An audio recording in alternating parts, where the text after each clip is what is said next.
Okay, here we are in the GIMP, ready to do this retouching assignment using this lady, this old photograph. The first thing we need to do is adjust our levels. So I'm going to go up here to Tools, Color Tools, Levels, and then I'm going to adjust the levels. I'll do it by clicking on the black eyedropper and putting my eyedropper in a very, very dark area, and then the white eyedropper right here. And then I'll click right here on her sock because that seems to be pretty white. And then I get a better balance between white and black. I'm happy with what I have. So once again I have to click on this window and click OK. And now it takes. So the next thing I'm going to do, I always like to have my Move tool when I'm not doing anything. I'm going to go to Tools and this time adjust the Hue and Saturation. Color Tools, Hue Saturation. And this time, all I'm going to do is slide the hue over to about 16, maybe 17 at the most, and then the saturation, which is the same thing we did in Photoshop, over to about 14 or 15. Okay, and so that brightens it up a little bit, but not too much, because I don't want to get too much pixelation on my picture. So just a little bit, and I'll do the grass later.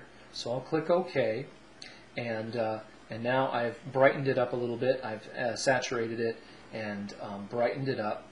And next thing to do is to isolate the grass so we can make the grass green.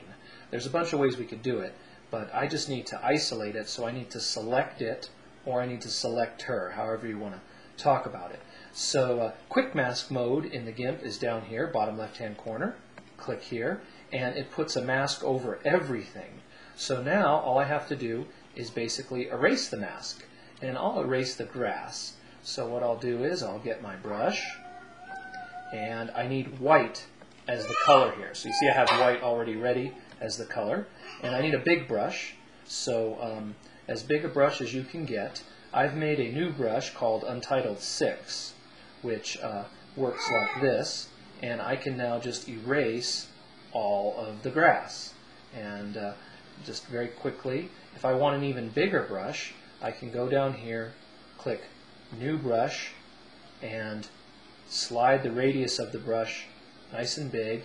Here's a 80-point brush, hardness with a hard edge, let's say, or a semi-hard edge, and hit Save, and now that's going to be Untitled Brush 7, Untitled 7. I didn't give it a title, so on here, Untitled 7. And now, you'll see when I use it, it's even bigger.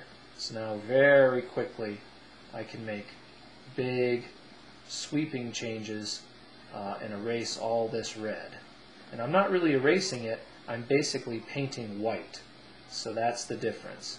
Well, I've got some painting to do here, so while I'm painting white to erase this mask, okay, I'm going to work on the next movie.